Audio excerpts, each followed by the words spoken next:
For years, I have been very vocal that finding your aesthetic is a waste of time. Hi, hello, welcome back. Do you like my shrimp tattoo? I have a matching one with my girlfriend. We went out to dinner in Copenhagen at a place called Delphine, and it was really, really bad. And the next day we were getting tattoos and we saw this little shrimp dude, and there was a shrimp in the dinner and it was the only good part of the entire meal. And we were like, that's funny. So we got matching shrimps. Also that sound, my sister just had a baby. Why not? You know.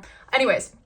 Hi, hello, welcome back. Aesthetics are just a much more straightforward way to be able to sell you multiple products at once instead of just one at a time. By saying you need this starter kit to achieve old money, or capsule wardrobe for coastal grandmothers. These brands and companies can get much more money out of you that way than to just say this is the trendiest top of the season. The other thing about aesthetics is they're posed as an identity, but identities can't be sold. They're too complex to be sold to you in a shop window on a mannequin, whereas old money chic absolutely can be. The idea of an aesthetic at its core is already just an oxymoron. I do mean to say oxymoron.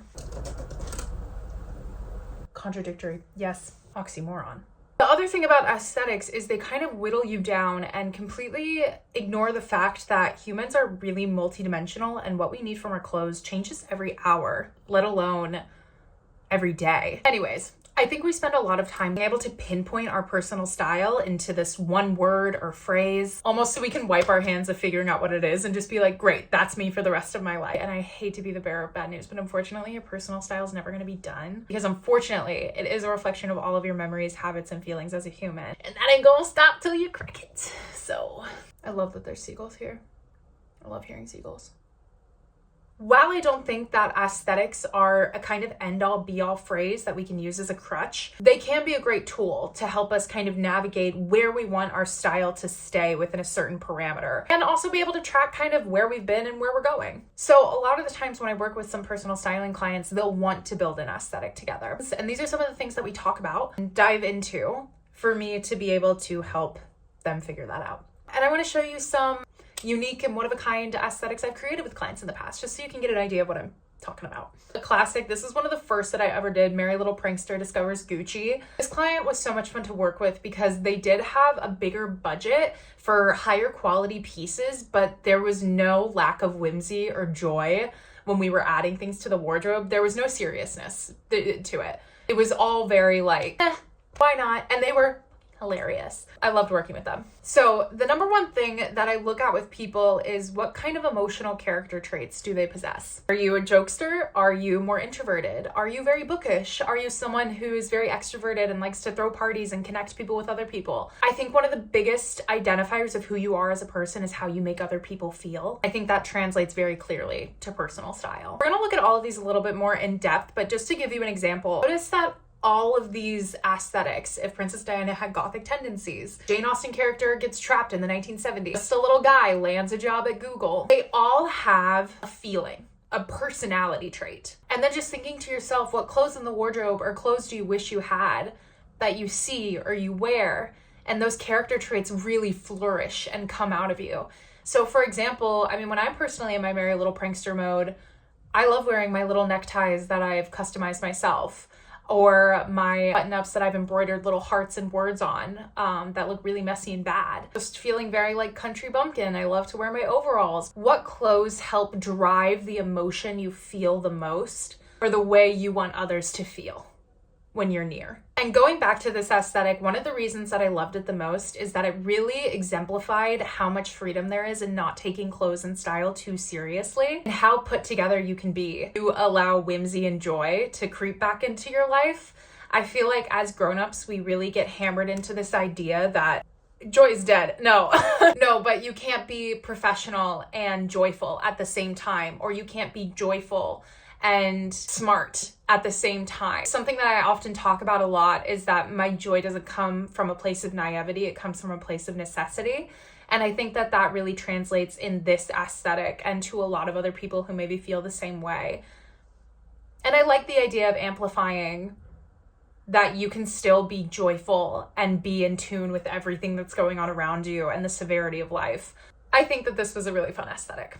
This was another one of my firsts. We're kind of taking it back. This client, we thought, leaned a little bit more minimalist because they liked such a dark color palette.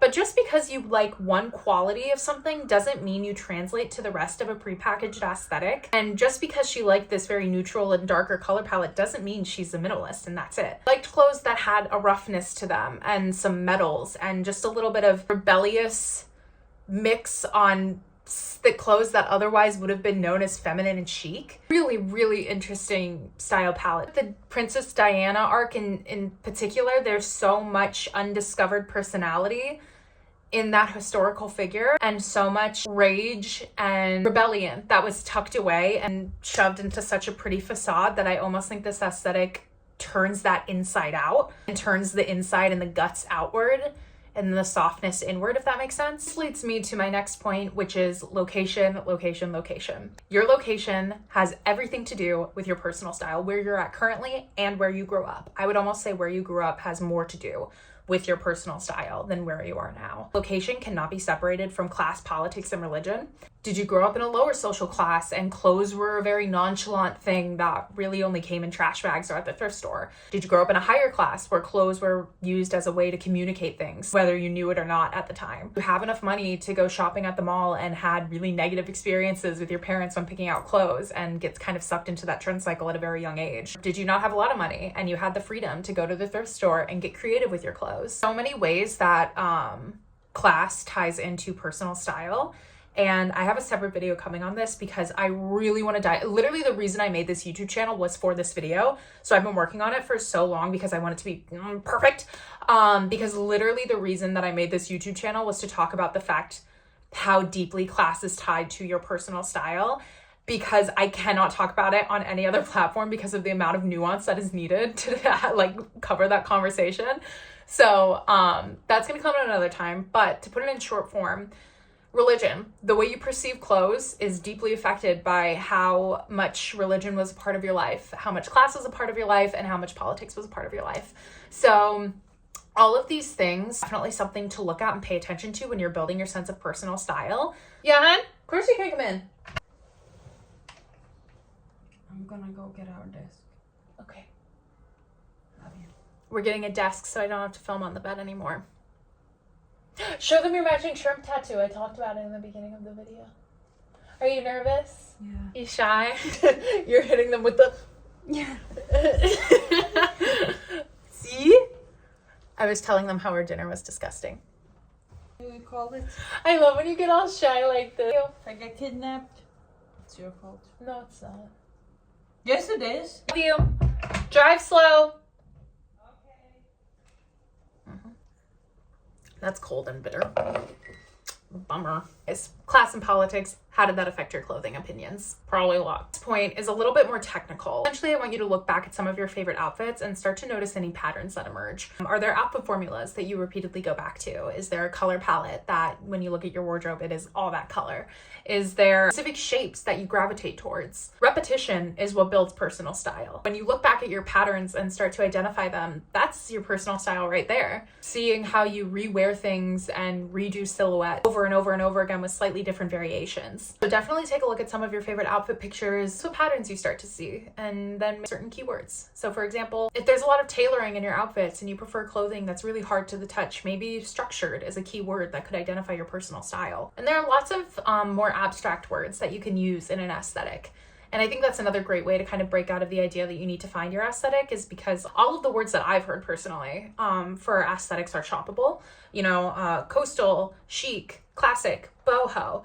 But using more abstract language in terms of identifying your personal style, like warm, bright, flouncy. That's good. I gotta write that down for a client. Flouncy. That's how we can start to actually name the way that we feel about getting dressed. Jane Austen character gets trapped in the 1970s. This one was so fun because it was the perfect mixture of academic and still bright and playful. It's raining. I really hope the rain's not too loud. I'm sorry. This is very calming though. Oh my God, I'm supposed to go out tonight. No, I must. I can't cancel. Can I? This aesthetic is that in terms of texture, in terms of actual fabrics that we were looking at, Jane Austen and the 1970s are so butting heads in terms of fabric, because Of course, Jane Austen, that's like the most as natural fibers as you can possibly get, as flouncy as you could possibly. That's a scrumptious little word. Tastes like cake. That's your cotton. It's your like the imagery of like Pride and Prejudice and just white maxi skirts and flowing through fields and all that stuff. Going up against when polyester became readily available. 1970s really was like, there was of course that kind of like flower child section of the 1970s, but the power disco 1970s journalist, Studio 54, late 70s of it all. I just think it offered a lot of room for opposition, which was really fun for us. And again, you know, what you're feeling one day is not going to be the same you're feeling the next. Your coffee tasted like shit that morning, you know, and you were like, woe is me, Jane Austen. And then by the end of the night, you got invited to hang out with your friends and like your favorite song comes on and you're like, yes. And your whole mood change, you know, like you just can't be one thing. You're just too interesting for that. Oh, I could talk about this aesthetic all day. All day.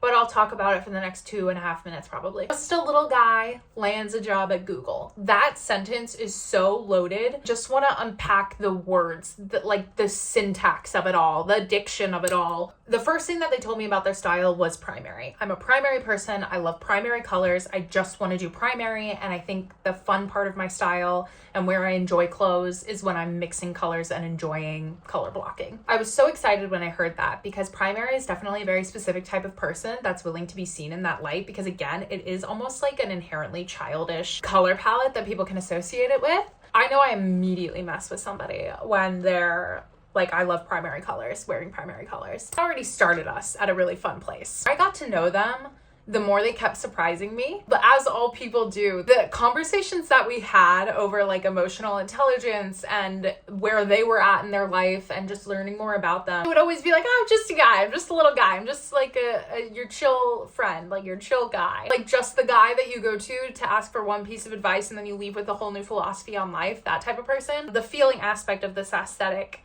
is lands. The idea of the word lands, somebody lands a job. It can be kind of seen in two ways. They either landed the job, they prepped for it, they worked for the job, and they landed the job. Or it can be like, they landed. And in my head, it was just a little guy lands a job at Google. And it was just this idea of this amazing, pure person so naturally had this deep emotional and kindness and intelligence that is so admired by all that they landed a job at the place people seek information. No, I just like, I need to relax. I know I do. Start talking about fashion like this much. Like I've been filming for 33 minutes now, so I've been going off for 33 minutes and I'll cut this down for you so you don't have to listen to all of this. But I understand if this is too much, I apologize, but this is just where my brain went. If you get any of the PBS references in this collage, you're a real one, and I appreciate that your parents didn't buy cable either. Landing on this final note, going in the complete opposite direction of where we just were. So this is one of my gender affirming clients. What I hate about like fashion and the fashion industry is that the second we're like, oh, non-binary clothing or like gender non-conforming clothing, they're like, yes, brown sweatsuit. You like? How does that equate? But anyways, also side note, if you're a brand and your entire brand is just that you're sustainable and you make sustainable sweats, you're not sustainable. We don't need any more sustainable sweats. Like respectfully, you need to get a personality, because how are you going to call yourself sustainable while creating something that a million other people have already made out of the same tinsel? Like, whatever. Another place, another time, another video. There was a mischievousness about this client. A very Casanova kind of client, doing their own thing kind of client. They didn't really fit into any box, which was perfect because we got to explore every box. That ended us in this really flirtatious, while also put together place, almost like a Prince Naveen style, like not a care in the world, I got nowhere to be, type of energy. I personally have the most fun at my job when a client comes to me. They're not trying to beat their style out of their closet. They're just kind of letting it take them and letting themselves try a bunch of things. There were lots of big shapes with this client, big poofy sleeves combined with trousers and then lug sole shoes. It was just every piece that you would identify as maybe traditionally masculine, the next piece you'd see on the frame was identified as traditionally feminine, and back and forth and back and forth and back and forth. And it leads me to this quote from Chloe Sherman, which I reference a lot when I'm working with my GA clients. I think that couldn't have been brought to life more than this aesthetic with this client. All of this to say, number 1, what emotional character traits do you lead with? Number 2, where did you grow up and where are you now? Number 3, what patterns do you see in the way that you get dressed or the things you're drawn to wearing if only you could? I'll do another video on that, on how using our limitations can help you identify your sense of style. If you'd want, let me know. I don't know. Hopefully this video provided some insight into how you can identify your style in a more unique and abstract way. I think style is just such a personal and unique thing that can't really be pinned down, but it's so much fun to enjoy and start to identify if you let yourself get caught up in the emotions of it all. Click the link in my bio for more free fashion resources or for info on how to work with me if that's something you're interested in learning about. Thank you so much for watching, and I'll see you next Sunday. Bye.